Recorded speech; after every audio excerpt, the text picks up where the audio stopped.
AFC North featuring the Ravens, the Bengals, the Browns, and the Steelers. All right, so first topic here. Which team can challenge the Steelers? Is there one? Yeah, there better be. Yeah, I like the Ravens.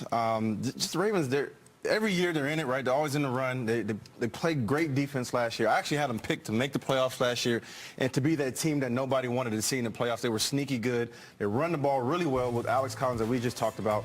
Joe Flacco obviously has to improve. He has to be a little bit more consistent, but I think this is a team year in and year out. They're always in the hunt. They're always that team that ends up playing great defense. They always run the ball very well, and they're led by a great coach in John Harbaugh. That defense led the league in turnovers last year. They had like 34. It was ridiculous. The Ravens are a team that always feels like they matter. Like they're always going to be a player. But I'm going to stick with that. I'm going to look at the quarterback. Peter, you said something last week. We were talking about the Cowboys, and you were raising the question of truly, how good is Dak Prescott? Do we know yet? And there's a couple of guys like that. There's Derek Carr, Kirk Cousins.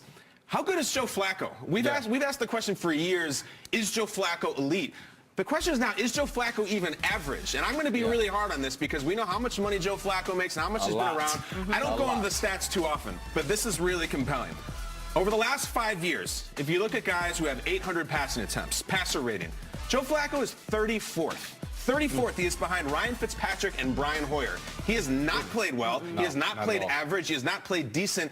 Joe Flacco needs to be a hell of a lot better because they're one of these teams that can't bring in a ton of free agents, that lose players because Joe Flacco broke the bank after the Super Bowl. So what I'm saying is, Joe, like, never mind elite, like, we got to pick up our game a little bit, or we don't have a shot against the Steelers. Yeah, I think it's an important year for Joe Flacco. I think John Harbaugh has a lot of eyes on him. They've been in the playoffs in several years now, and you look at what they added. John Brown, a deep threat from the Arizona Cardinals, and Michael Crabtree. And I'm picturing Crabtree and Suggs in the same locker room, and you've got some veteran guys with big personalities.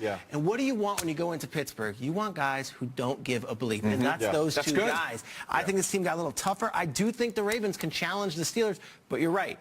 Joe Flacco, and very interesting, 16th overall pick. If a Mayfield slides, if a Lamar Jackson's sitting here, do the Ravens in the first round start considering, well, who's our next quarterback? What's our next guy? That's a question to decide because you could say, take a star wide receiver, Calvin Ridley, or take a defensive player and get back to Super Bowl now, or you start turning the page and say, well, what's next? Well, if you draft a quarterback, then you're basically saying that Flacco's done. So I don't know if you can put that kind of, especially with that contract that he has. Like you said, he broke the bank on his contract, so he has to start playing up to that contract. He has to be the leader of the team. It's a quarterback-driven league, as they always say. I'm going to throw the Bengals out there, too, just because, look, you have Ken Sampisi, who got fired last year, Bill Lazor. He has a full offseason to put together a playbook and kind of have this offense be his own.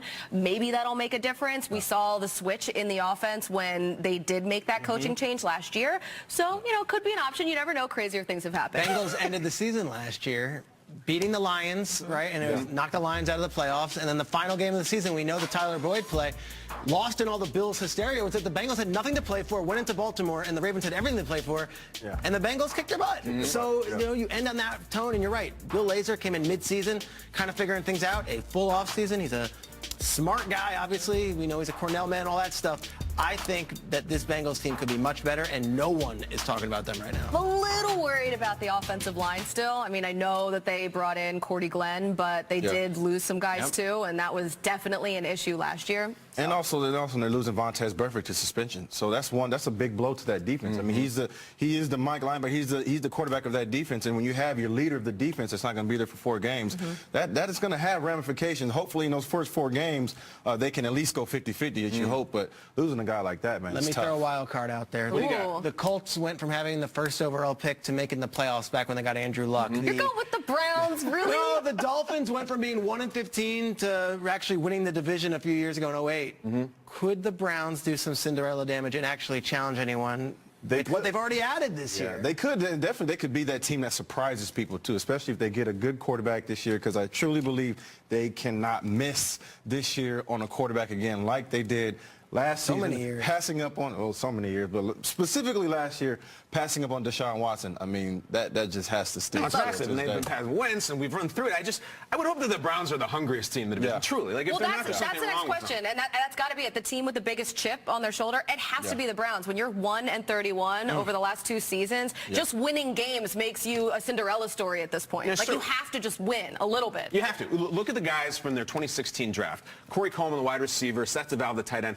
their whole experience in the NFL is 1 win and 31 losses. Like, this is the pro football that I've dreamed about as a little kid in the backyard. This is why I lift all them weights, to lose 31 games in 2 years. So those guys, there's one of two directions you can go with that. You can be completely bitter about it and say, I don't know if this is working, or you could be furious and want to tear down the walls. I hope it's that, and I hope the head coach has the same thing, because hello, it's on his watch. Doesn't that make for like a toxic locker room though, when that's all you're doing is losing? I mean, how does that affect the guys that are there, the returning players? What's that mindset like? 100%. It makes it tough because, for one, you're looking to your coach like, man, we got to start winning some football games. And at some point, you start to believe that maybe it's the coaching system, maybe it's the plays that are being called that aren't working out for us, or maybe it's the system that's not working out for us. I always truly believe that the lead of the organization starts from the top. It starts with the ownership on down, and something has to improve, because you cannot losing 31 games in 2 years. And that coach keeps the job. 31 games. Peter, you got to try hard to do that. Of course you do. We saw Rod Marinelli go 0-16 once. 1 and done. Detroit's out of here. How does Hugh keep that job? Truly, after 1-15 and then 0-16, and they're like, no, we still believe it. We got our guy. Yeah.